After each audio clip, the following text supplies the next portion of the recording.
Welcome to another episode of Africa Farming. My name is Samuel. We're glad that you've joined us in this new episode.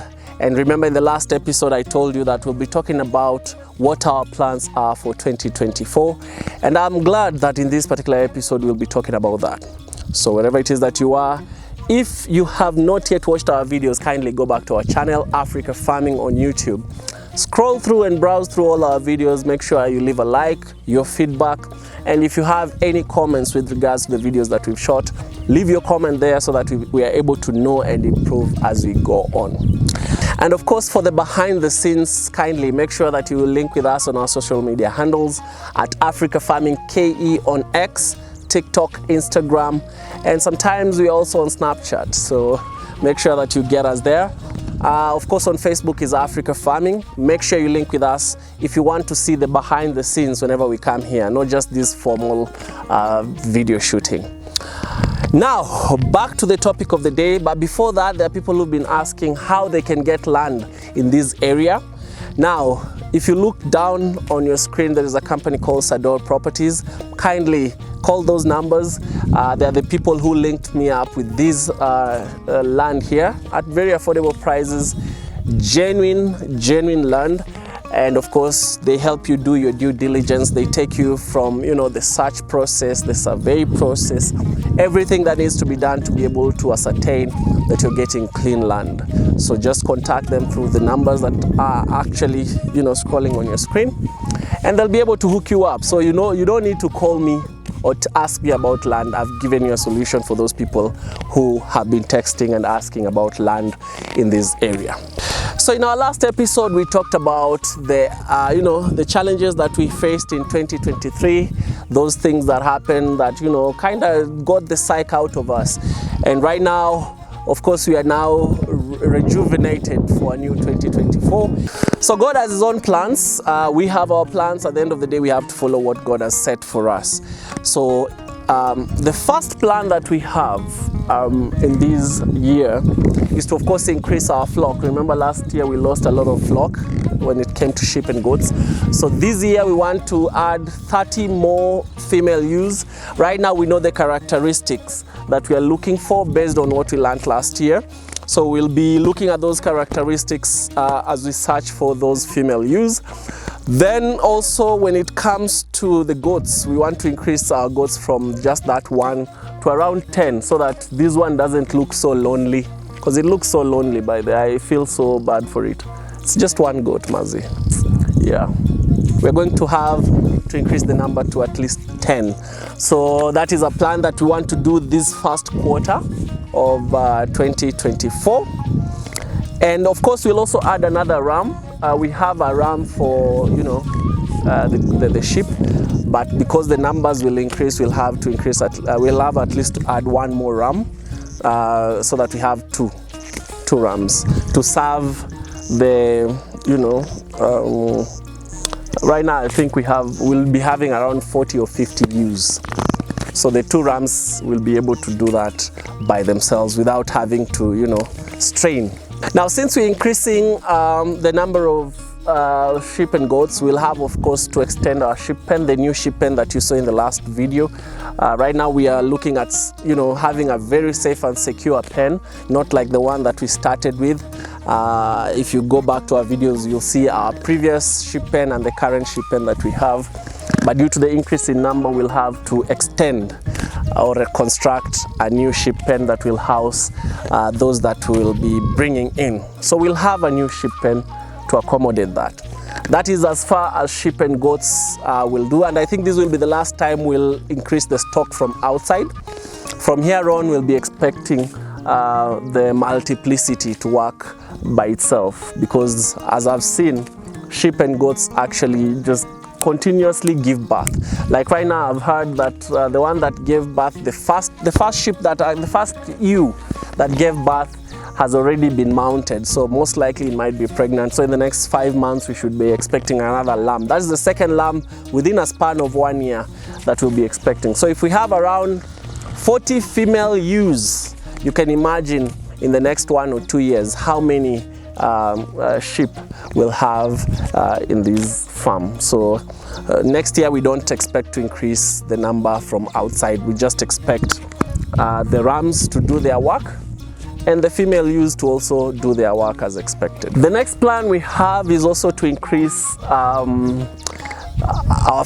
chicken stock. Remember last year we lost almost all our chicken based on the things that we talked about in the previous video. If you've not watched our video, that previous video, kindly go back to our YouTube channel or click the link in the description box and also on this left side of the screen. Make sure to watch that video to be able to know what happened to our chicken. So this year we also have a plan of increasing the number of chicken at the farm. Of course, right now, as you remember, we remain with 2 chickens. That is a cock and a hen. The hen laid eggs and it hatched. Right now we have around 5 to 6 chicks. So that is a good thing. For those people who've lost chicken, this is something that you should be proud of. So coming from over 70 chicken to 2, now we are growing. Same thing to what happened to the sheep, coming from 30 to 10, now we are growing. I think it's the same thing, even with plants, when you plant them, they die, then they resuscitate. So it's the same thing. And I think that is, for those people who've been in farming, that is what you should expect. So for the chicken, we are going to do that. We're going to increase the number. Now we've been having a challenge when it comes to vaccination, especially for fowl pox. And one of the things that we experienced last year was attack, by fowl pox. The challenge here is that where the farm is and where the veterinary services are is like around 10. There is a motorbike passing and there are flies around, so you can see I'm very uncomfortable because we have flies around. I told you we have a lot of pasture, so we have a lot of insects here. Anywho, the challenge that we are facing here is that the distance from the farm to the main town is around 10 kilometers. Getting a veterinary officer to come and do the injection is kind of a challenge. So we are trying to see if my farm guy, yeah, he's just behind me. We're trying to see if our farm guy will be able to learn how to do the injection so that he can do it, so that we avoid the losses we had last year with regards to fowl pox. Most of these vaccines that we give are actually, most of them are administered through water.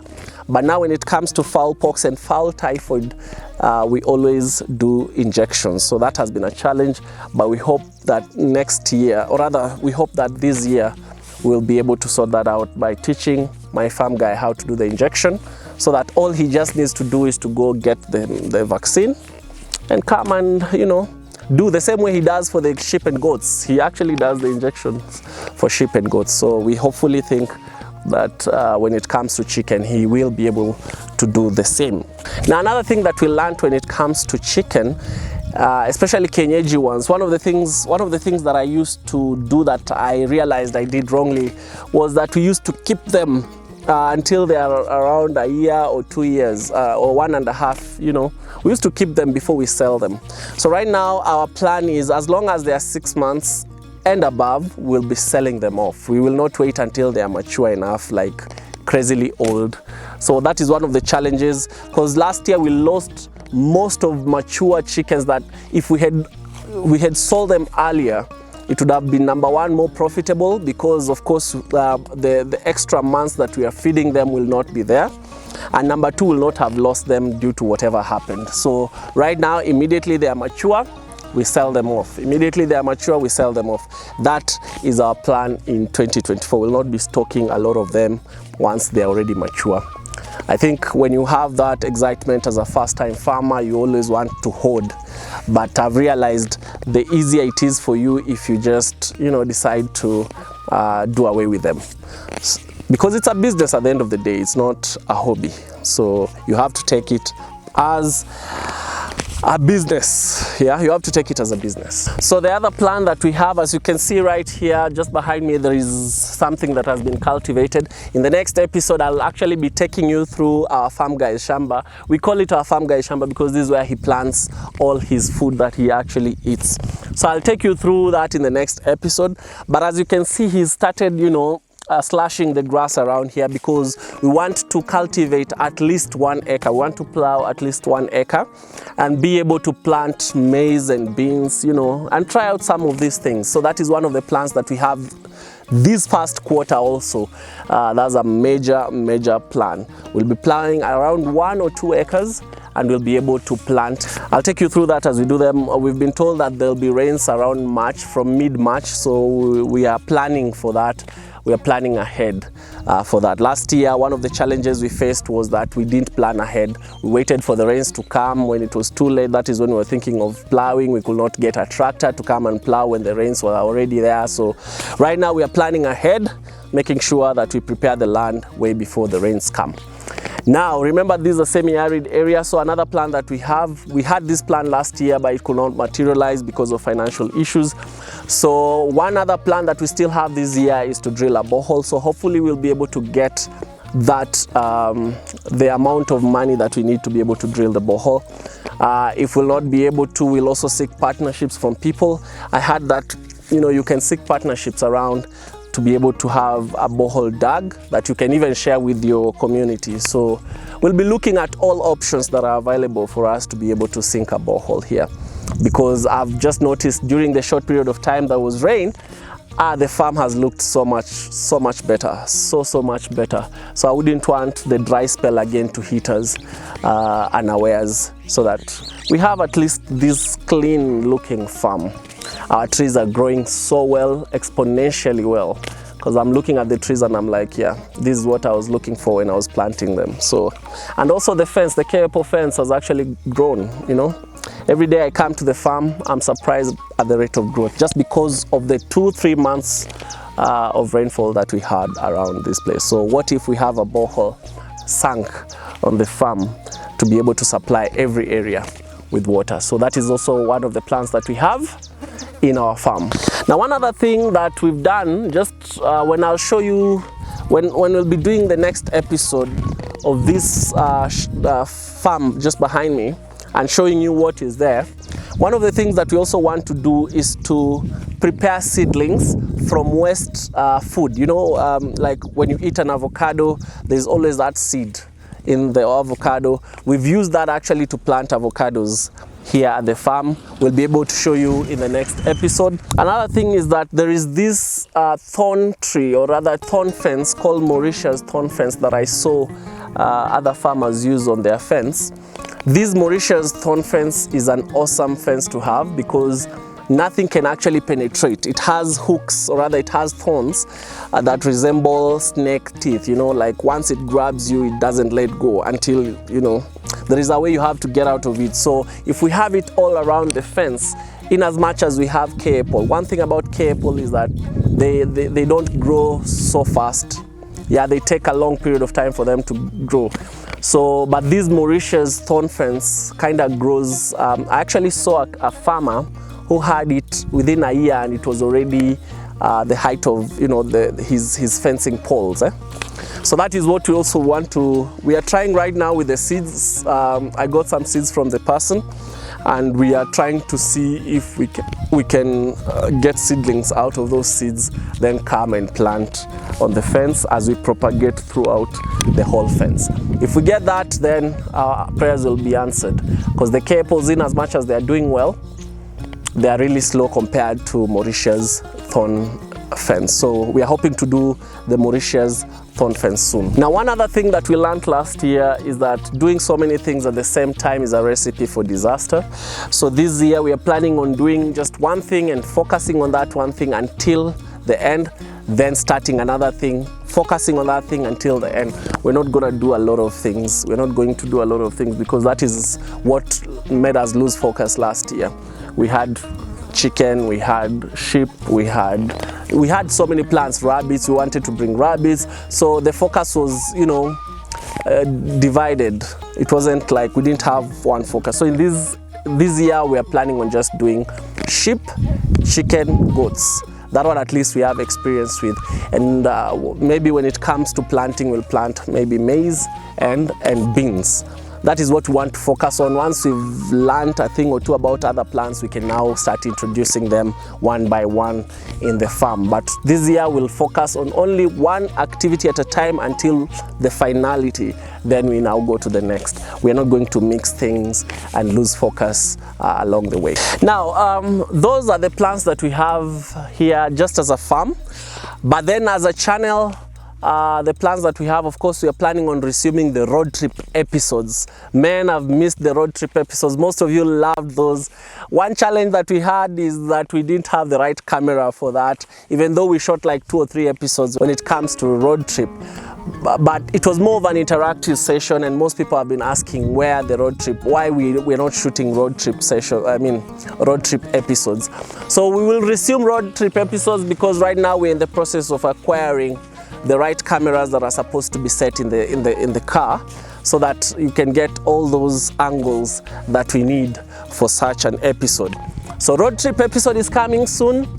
Same thing to farm tours. We are looking for collaboration and partners in different farms so that we can bring, apart from what we have here at the farm, we can bring what is actually out there, what other farmers are doing that can inspire you wherever you are. Remember, this channel is for learning, and wherever it is that you are, we want you to be inspired to be able to take that first step to be able to be a very successful farmer. So the farm tours are actually coming back very, very soon. And lastly, we are always open for collaboration, open for business. There are people who've been calling us to go and do beekeeping for them. I mean, shoot beekeeping for them and all that. So we are open for those collaborations, by the way. So if you want us to come and shoot an episode at your farm, kindly, our numbers are always on the description section. If you fail to get us on that number, we have our social media handles at Africa Farming KE on X, TikTok, Instagram, or Africa Farming on Facebook, and also on this channel you're watching us from, which is YouTube. So just make sure we are always open for business. Collaborate with us. Collaboration does not necessarily mean financial. We can collaborate on different levels. So don't look at it from that complicated point of view. Just call us and let's discuss. We are open for collaboration. We will be able to come to your site, be able to do what probably you want us to collaborate in. Remember, most people are watching these videos so that they can learn. So the more collaborations we have, the better for people out here for them to learn. Sorry, we have so many flies here. They're kind of, but that is the nature of a farm. Yeah, so maybe if you don't get insects and flies at your farm, then it means your farm is not organic, it's not fresh.